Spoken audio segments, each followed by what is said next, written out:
Well, welcome to the show, Jake. We'd first like to express our appreciation for joining us today. Like I said, I'm Mike, that's Ray and Matt, and we like to cover several topics and also get some listener submitted questions if time allows. Just in generality, so how are things right now for you physically, emotionally? What's your mindset? Well, my mindset's wonderful, man. I just got through having a couple of surgeries, and I came out on top of those things, and my hand is feeling pretty damn good, and everything else is working. So, hell yeah, I'm still above ground, brother. I'm ready to That's do it. something. Awesome. Great to hear. Great to hear. Well, the first topic we're going to talk about here, we hear you have a book coming out very soon. Is that correct? Yeah, absolutely. And what's the title of that book? Does it have a title I yet? haven't named it yet. I'm waiting to the last minute, man. Still working on it. I got you. I I was got you. gonna name it. I was gonna name it "To Know Me Is to Blow Me." Don't know how many bookstores would allow that, but still a clever title Yeah, nonetheless. Love it. it kind of sucked, so I didn't do it. I like it. All right, we got a few questions regarding the book here. When did you first conceive the idea to chronicle your story in book format, and what has that process been like? Well, it's been 10 years, man. 10 years. It's been a long work in progress. It's something you've mulled over for a long time and just decided to finally get I, around. well, here's the way I worked it, man. I would write when I felt like it, when I felt like I had something to say. I didn't just sit down and force feed ink through a pen just to take up space. I tried to make sense of what I was writing. And I think people are going to be blown away because this is the real deal. This isn't candy coated. This isn't play nice and soft. This is my life story, and Something comes straight from the heart. yeah, Exactly. yeah, it's with all the raw edges and everything, man. And the other thing is, the book only covers the first half of my career. I read on another site, it goes up and to the point to right where your WWE career begins. Is that correct? Right. Okay, well, that's along the nature of some of the questions we'll be asking today. It's all inclusive of that time period Mhm. specifically. So, what can we expect as far as content? You just mentioned a little bit, and what would you say is the primary focus? Is it a mix of wrestling and life, more life than wrestling? It's more. That's close there, man. Because there's a lot of everything in this book. It's more wrestling and the feelings, and the psychology of wrestling, how to make this work and why it works, and then explaining things to people. So maybe they can understand what we're actually trying to do out there half the time. It's the reader's way to see how you convey it through your eyes. Right, right, right. Okay. How to Okay. put something together, how to make something work. And also with that too is, we have, I don't know if you know Playboy Bobby Starr. He was on our program a couple of weeks ago. He pretty much was saying, hey, from when I was an enhancement talent, the business has changed so much. Yeah. And me myself, I've been in the business for a while. I had the pleasure of working you in 2008. It's the kind of thing that I train at a wrestling school, and I sit there and I look at all these guys, and it's so different. It's so different from how I learned in '99. Right, Compared to how guys are learning today. right. And I don't think it's necessarily good, the way guys are learning today. Um, you know, I just like the old flavor better than I do the new flavor, man. The new flavor doesn't have the psychology or the passion that we The put in. psychology and passion are definitely topics we want to discuss with you later on during this discussion here. Without giving anything away, are there any stories, topics, or events discussed in the book that haven't already been put out there either by you or anyone else? Oh, or God, that's yeah. pretty much the whole background, the whole premise of it? Yeah, there's a lot of stuff in the book that's never been heard before, whether it has to do with my life or the process of putting a match together and stuff that you've never heard and seen before. How I got my interviews to work. These are all things that people can use, Other wrestlers could Really? use. For sure. And I'll Without a beg doubt. him to do it. Yeah, and I mean that's the thing too. Like me growing up as a kid, growing up wanting to be a wrestler, all that, then becoming a wrestler and watching you. I used to tell guys, when I was around, I'm like, I used to watch a lot of Jake's stuff, because when you would do a promo, everything you did in the ring, you made it look real. You made it sound real. You were so conniving on the microphone. You wanted that person in the crowd. If you were going to tell that guy you were going to stab him in the face with a screwdriver, that guy was going to believe that you were going to made us stab believe him. what you were saying. And that's the difference between then and now. That's the difference. I didn't go out there and say foolish bullshit. See, that's what guys do, man. They destroy their own credibility. And when you destroy your own credibility, you don't get it back. It's sort of like, let's just say, for instance, I came to town and took one of you guys out. You've been with your girlfriend for 15 years or whatever, but I got you drunk, and the next thing you know, you were screwing a midget. Okay? That'd be me. It's happened. But the next day, you're feeling so bad about it because you'd never, ever even looked at another woman. But still, you've done this horrible thing. And you see your wife and you look at her and you just can't stop yourself. You just have to tell her the truth because you don't want to be holding this the rest of your life. So you tell her, and you tell her that, I never cheated on you before, but last night, damn it, Jake got me drunk and I screwed a midget. You think she believes that you've never done that before? That makes perfect sense. Yeah. And it's logical. It's based in logic, right? And here's the thing. And from your personal experience, how many guys do you know of that probably had that excuse? Jake took me out and got me drunk last night, and I went home and did this. There's a lot, and guess what? I never was with him either. That's what gets me. I've heard so many stories about me that I'm like, damn it, I couldn't have forgotten that. Just ridiculous bullshit. Right? It gets put out there, man. You know how it is. You tell a story one way, and by the time it gets to the end of the line, there's lions and tigers and bears involved. I mean, it's just bullshit. Yep. All right, we'll switch gears a little bit, and let's start a discussion about your early career for a moment. All right. You started the wrestling business around 1974 in the Louisiana territory, later known as Mid-South, first as a referee and later a wrestler. Mm-hmm. I'm guessing Bill Watts was around at that time, but was it still under Leroy McGurk? Leroy was there when I first was there, but then Bill Watts took it over and the rest went to hell. During that same time there in Louisiana, your father, Grizzly Smith, was a prominent presence in that area for many years as both a wrestler and an agent, and later on Watts' right-hand man. Was Grizzly influential in getting you involved, or did he discourage you from trying to break in? He discouraged me from trying to break in, man. He did everything in the world to keep me out of wrestling. I mean, he told other promoters not to hire me, which really sucked, but he never taught me a fucking thing.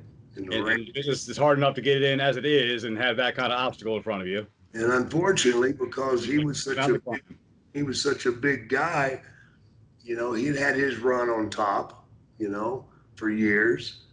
And all of a sudden, I'm having to wrestle guys he's pissed off. You discussed training a little bit today and how you don't agree with how a lot of it's done. Yeah. What were your feelings on how your training went, and do you believe it prepared you for things to come? And who was the most influential to your progress in those days in that territory? Bottom line is I didn't train. I did it the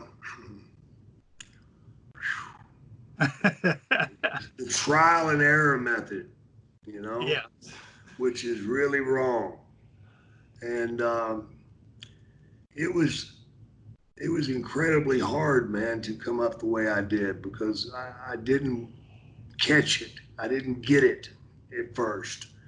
I was in such awe of these guys that were around me, and I had such respect and fear and whatever that it was hard for me to even be in the locker room with them, man.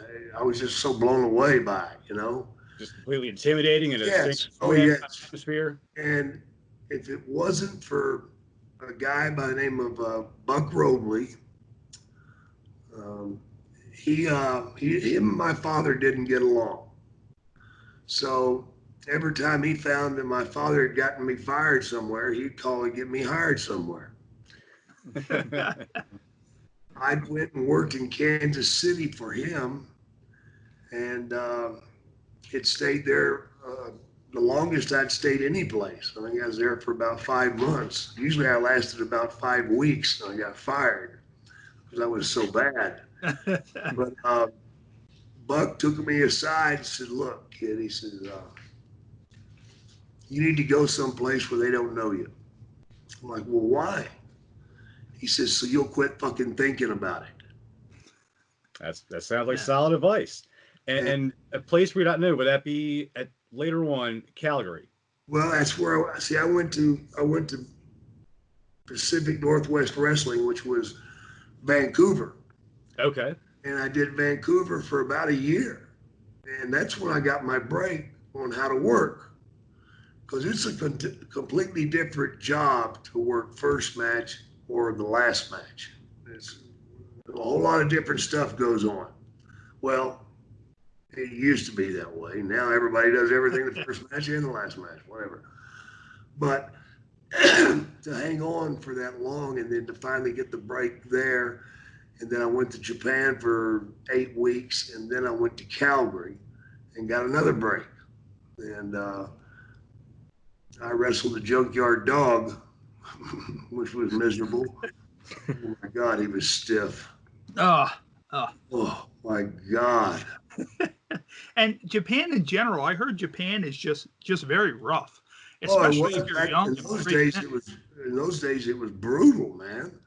I mean, they beat the living shit out of you.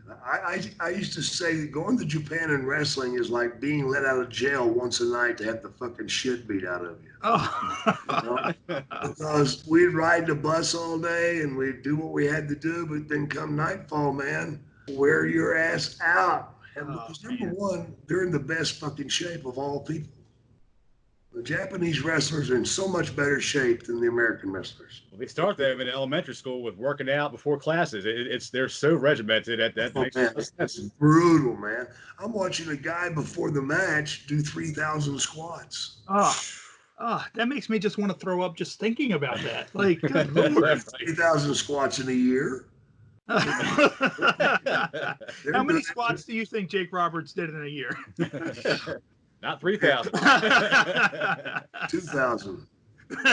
During your time in Calgary, tough, during your time in Calgary, you were already an active wrestler, obviously. Mm-hmm.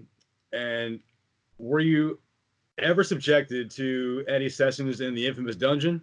Oh yeah, everybody was, but I was smart enough to keep out of distance with Stu.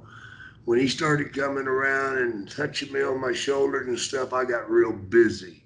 Got other things to do. I may not What be the were your sharpest. impressions of Stu and the rest of the Hart Clan at that point in time? Huh?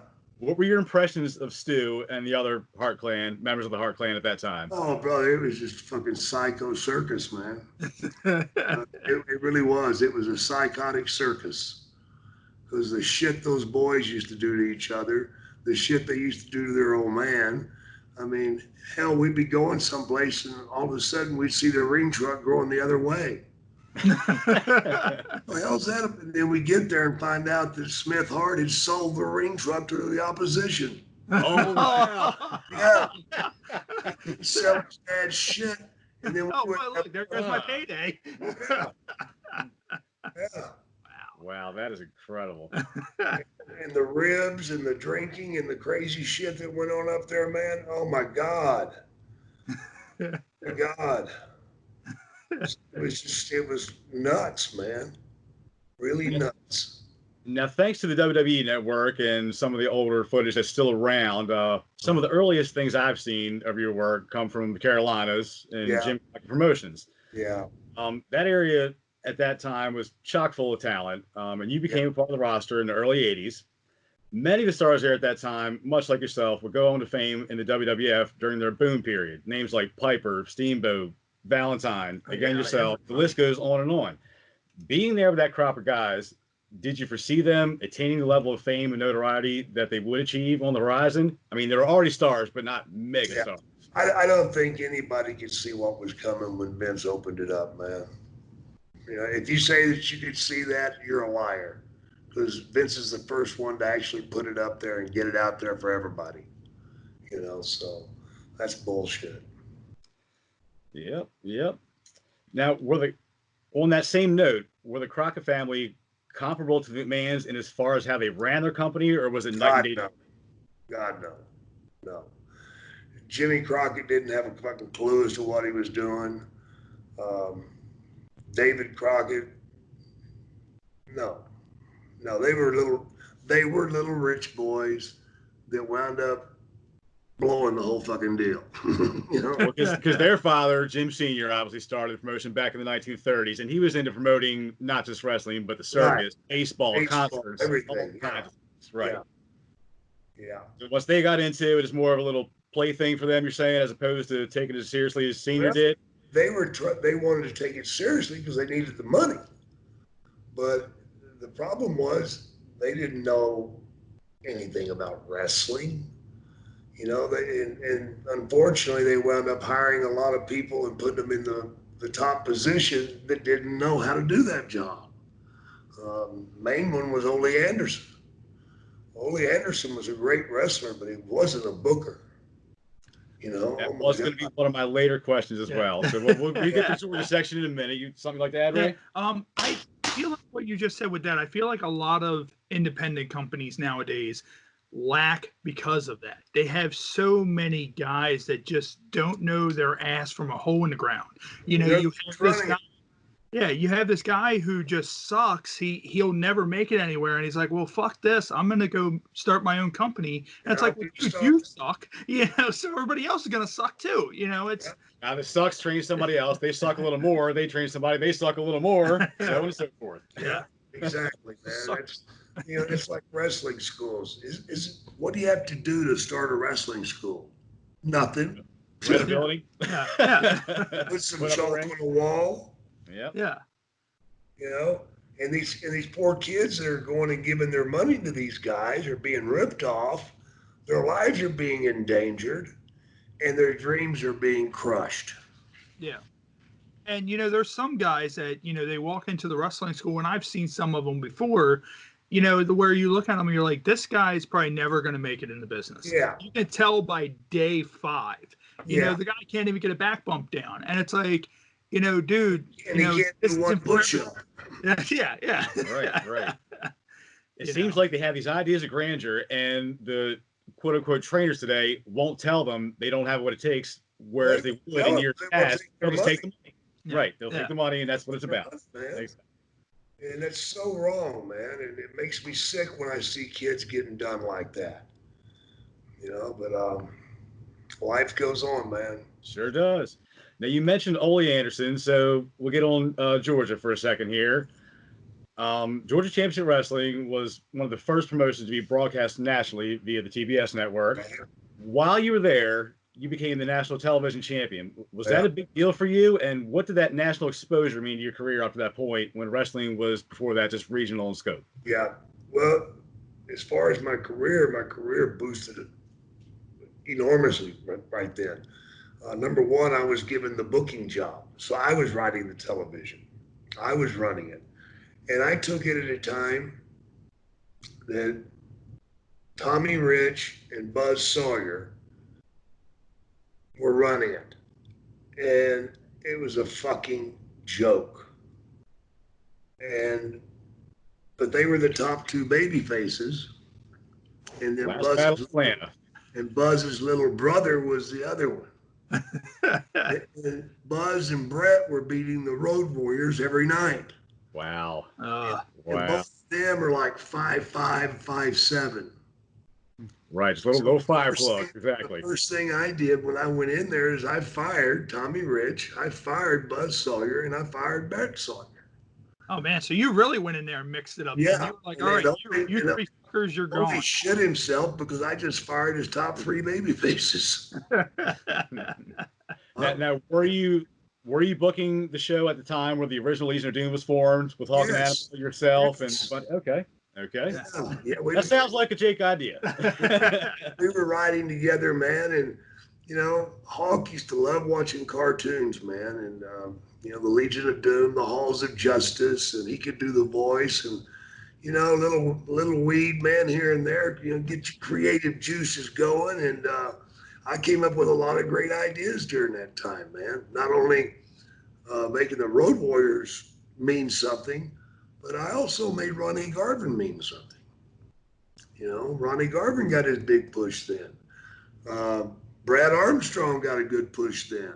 Brad Armstrong had an amazing. Great worker, man. Underrated, totally underrated, man. Yeah, Bullet Bob did right with him, it seems like. Yeah, man. And, I turned King Kong Bundy babyface. Now think about that. In that era, a guy with that kind of appearance and that kind of demeanor, and you were able to accomplish making Bundy a believable babyface. Yep. That's pretty impressive. It was so easy. But no, I love creating, man, and writing.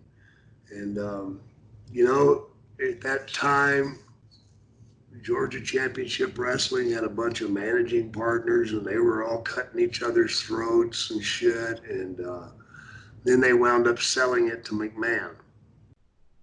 And Vince came into television to tell us that he had just bought it. And I believe my reply was, "You fucking faggot, you'll need this." And I threw the paperwork at him and stormed out.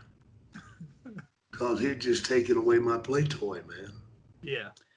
He changed the entire atmosphere of that show, too, because it definitely had a different flavor and vibe from what the WWF product was.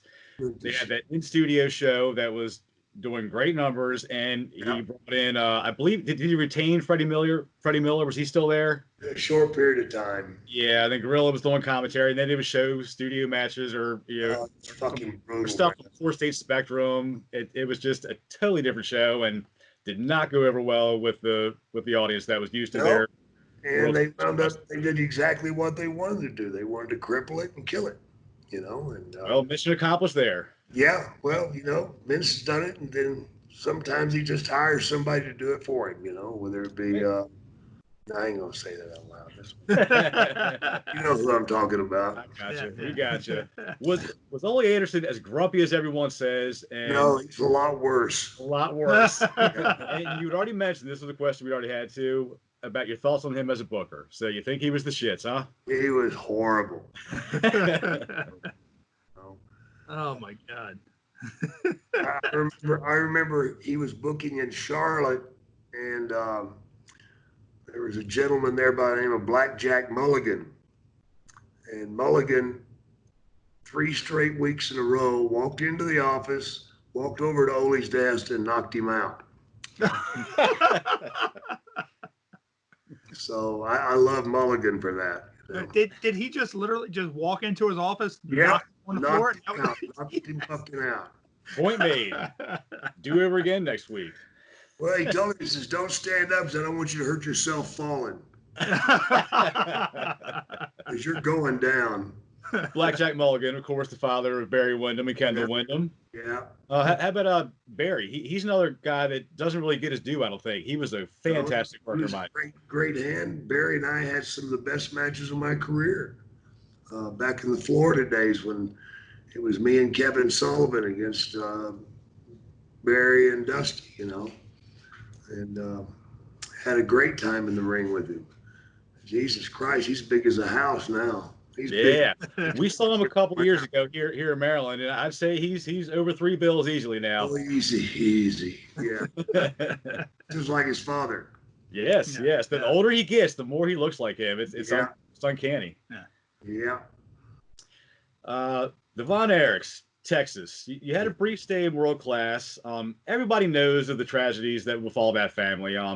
What are some of the positive memories of them that you have?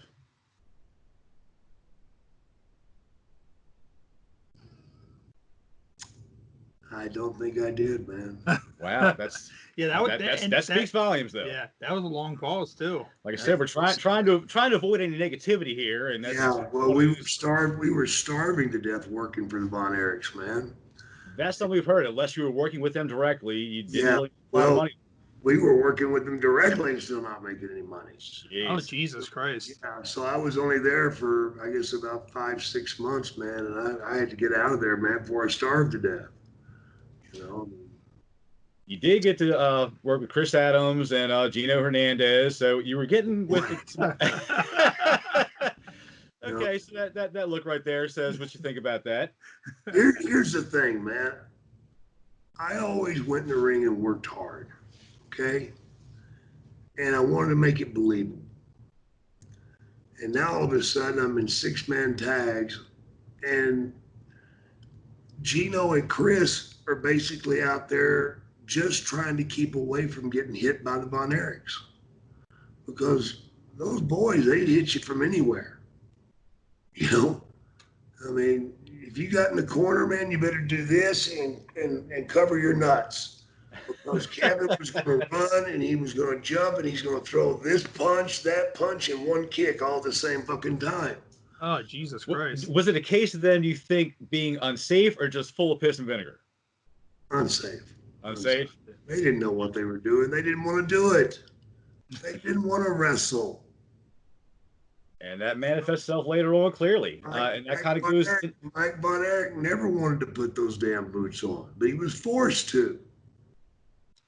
You know, that's just a sick, sad story there, man. And, everybody that went through there at that time wound up dying, it seems like. Yep, and there's a reason why that DVD, that biopic came out, is called The Triumph and Tragedy, because that's exactly what it wound up being. And we're gonna move on from this because there's not really a lot of positive to say, honestly. Yeah. Your thoughts on Fritz as a promoter? Did he rely too heavily for too long on his sons? Absolutely. Absolutely.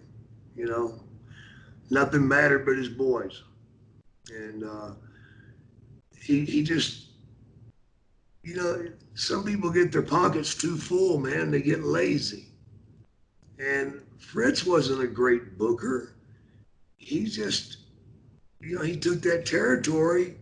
You know, he got it from a man that had just had a horrible heart attack and died and bought it from his wife the next morning. Yeah. Wow. He didn't screw her too bad. You know, but, you know, when you look at the population of Dallas, and yeah, they're selling the Sportatorium out. Well, I hope so. It only holds 2,500 people. Looks good on TV. It looks great on television. But guess what, man? For a city that size, they weren't making no money. They weren't. That's an interesting perspective. Again, a lot of people won't consider those statistics and how that all plays out, and you know what was really drawing money, what wasn't. It wasn't drawing any money. It's just he had the number of people, man. It was the only game in town. And he had obscure shows like in Europe and different places and out west, places where they never ran shows at. Paid for shows, right? You know, where people brought heavy money over and bought them. That's all good. The only one that had a real business mind was David Von Erich. Now, he was a wrestler. He knew what he was doing out there. But Kevin, no. And Kerry, God bless him, he was just a 10-year-old kid in a man's body. It's just fucking sad, man. That's what it is. You said David seemed to be the best of the bunch, and he was the one, again, passed away as well, but he seemed like the one that really wanted to be a part of the business. Yeah, he wanted to be world champion. You know, do you think he would have if he had passed away? Yes. He would have. Yeah, he was headed that way in a hurry. How much of that would be influence from Fritz, or do you think he was just that well respected that it would happen? It was the influence from Fritz, and Fritz was willing to put the money out there to get it. Okay, a similar situation like Giant Baba would do every once in a while. Okay, that makes sense as well. Same thing the Crockett's did with Flair. They put the money out there and bought the belt for Flair, you know? Right. Whatever. When towards the mid-'80s here, you find yourself in Mid-South again, kind of coming full circle from where you started at. Yep. This time around, was your relationship with Watts any different than the first go-around? Yeah. It was because he realized that I knew what I was doing, and he started, picking my brain, asking my ideas, and I started helping him with the booking, and then he would hire somebody and give them the booking job, but then he would still let me do the booking. What the fuck? I mean, he had Ernie Ladd as the booker. Ernie Ladd never turned a page. you know, all he would do was sit there at the table with me and say, "Well, what you gonna do on this one, kid? What you gonna do on this one?" And then Bill would call, and he'd pick the phone up. "Man, Bill, here's what I got for you." And I'm over in the corner going, "Motherfucker, man." So you're not getting the double I'm up. not getting the money. I was gonna say that's what I was gonna ask. So you're not getting the Yeah. booker and wrestler pay at the same time. That's Oh my God. That's got to be a harsh feeling there. The frustrating thing, man. Yeah. Well, most people know about your time with the WWF, now WWE, and you've had many memorable exploits there. You've done many interviews over the years about that period, and we might touch on that stuff a little bit later on. But let's jump into right now in AEW. How did your current position with AEW come to be? Phone call. On your behalf, or somebody called you? Somebody called me, Okay. and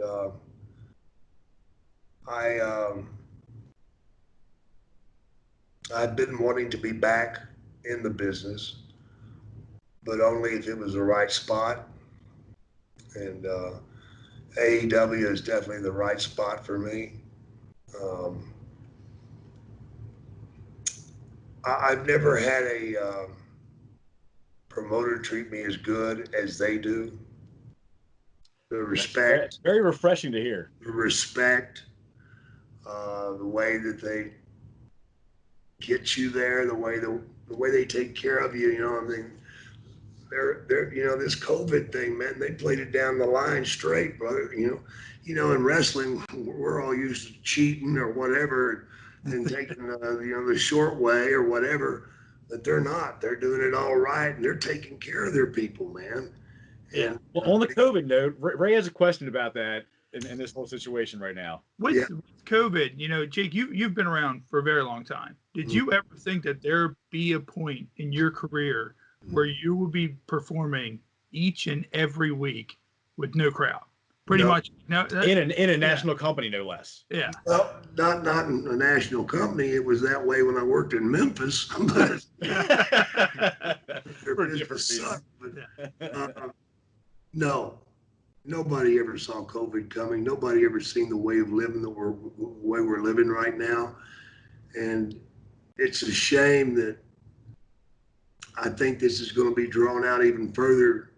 Yeah. Because there's about 25% of the people in this fucking country who just don't fucking get it. Yeah. This is real.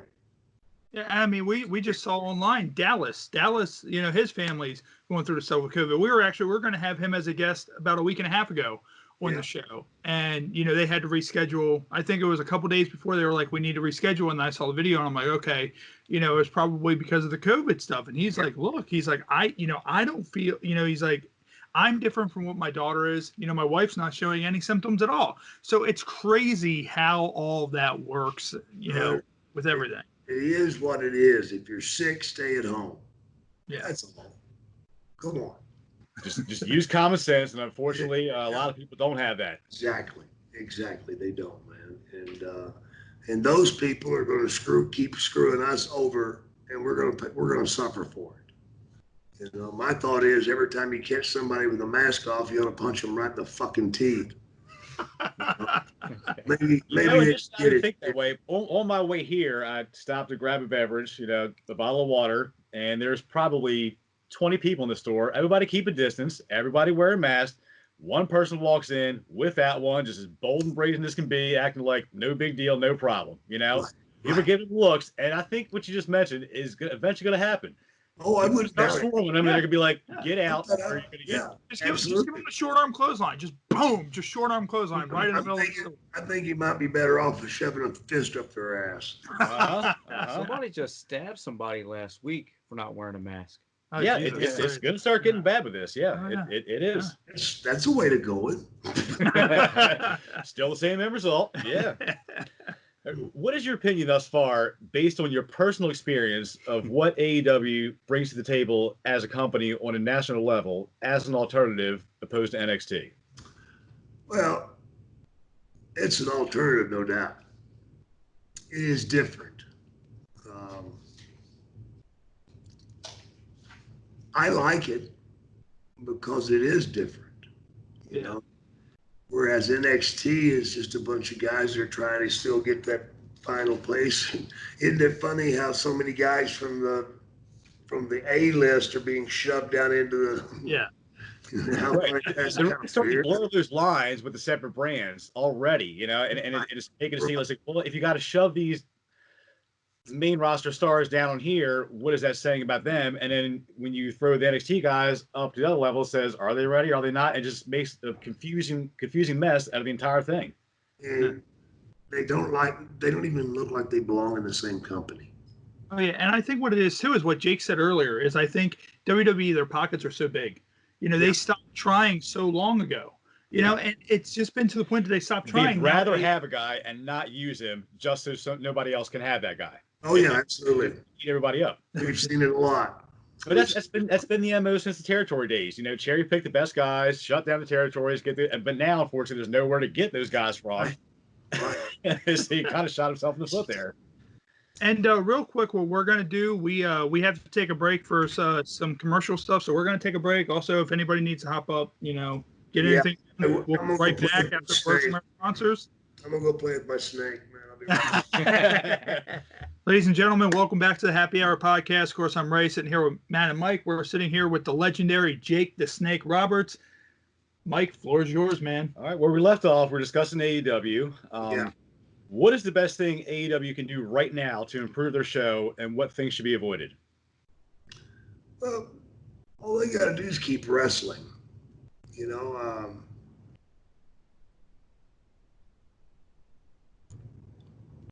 and I don't think there is one thing that they could do that would really change the playing surface in any way. I think they just got to keep doing what they're doing and try to keep it in the ring more. I don't like that when the guys start going out in the ring more than they're in the ring. But I just think they just need to keep plugging away, man. And I think they're going to, you know. So just stay the course, and don't worry about what everybody else is doing. Be the best AEW they can be. Don't fret about what they're doing. They're already starting to get their merchandise stuff together, and they're going with some big companies that are going to put a lot of merchandise out there. You know, and that's one of the reasons I'm there, is to help sell merch. You know, I mean, they still keep making new fucking figures on me. 20 fucking years. Yeah. Will they sell? Merch is huge, and that's what brings the general populace back into wrestling, makes it mainstream. Well, with that, what was your first thought when you saw your first figure? When you saw your first action figure, sick fucking world. I thought this is some fucked up shit, especially when I started seeing like curtains and pillowcases and serious, man, you're gonna put your head on a pillowcase with me on it? Too much. With veteran legends like Tully Blanchard and Arn Anderson, yourself included as well, on board, do you feel what they're capable of offering to the company is being utilized to its fullest potential, or is it lacking? Well, you can have all the brains you want, but if you don't use them, no good. But they're listening to the old guys there, you know, and that's from the top down, you know, and that's what's different, you know. In WWE, ain't nobody fucking listening to anybody, you know. Everybody's just trying to get there, you know, get theirs in, and I hate it when it's like that, man. it winds up making a dressing room just like poison to go into. I don't want to be around that shit, man. Just feels like a toxic environment. Yeah, man. Yeah, you don't want to be around that, man. And at AEW, everybody seems to have a smile on their face, man. That's very refreshing to hear. Oh yeah. Hey, we just got a couple more random questions. Can you explain wrestling psychology in layman's terms? Knowing what you're fucking doing. That's psychology. Knowing what you're doing, man, and being able to motivate people to step outside their comfort zone. That's when you've got your psychology down. You know, when you can make an old woman come after you with a fucking box cutter. I had one come after me. She was 70-something years old. She got my ass too. But I wanted to know why. And the problem was she had went to her son's home with his kids, and they were watching wrestling, and I was on there, and the grandmother, oh my God, that snake, that horrible man. And they're like, oh, shut up, Granny. You know, that guy'll throw that snake on you. The hell he will. And they laughed at it. Well, it offended the old woman. So the next time I came to town, she'd never been to wrestling in her life, man. But she showed up there to show those kids, your grandmother still got it. She sliced my ass good, man. I put the boots to her. I got 2 good stiff kicks on her. Well, this one ties in a little bit to the last one. You're well known for the art of cutting a promo. What do you look to for inspiration? What do I do for inspiration? What do you look to? What inspires you when do you just do it on the fly? What does something come to you? Do you think about a certain thing? Do you envision something? I just think about the situation, you know, and then from that situation, I think about what I put in there to get the desired result. Promos are easy, man. All you got to do is believe in what you're saying. If you believe it, everybody else will believe it. Exactly. Well, I only have one more question for you here. I listened to an interview of yours from several years ago, and you had mentioned you thought territories will eventually make a comeback, and I kind of have to agree there. Yeah. If you were to start one today, Yeah. what territories of days gone by would you model it after?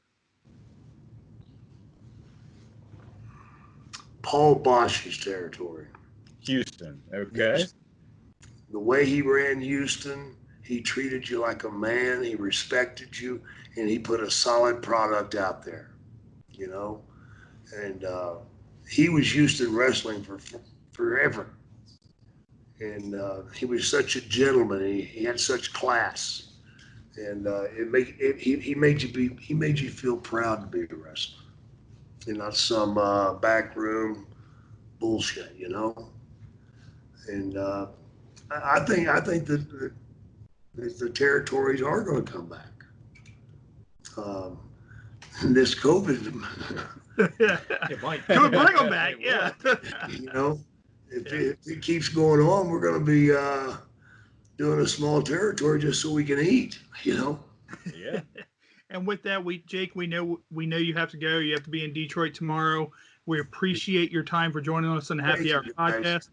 We would love to have you back. I will be back. It's been an absolute pleasure talking to you, and we hope you've enjoyed yourself as much as we've enjoyed talking to you. And I'd love to the opportunity very much. Except for the one guy talks too much. Oh yeah, and definitely let us know when the book comes out. We'll promote it for you.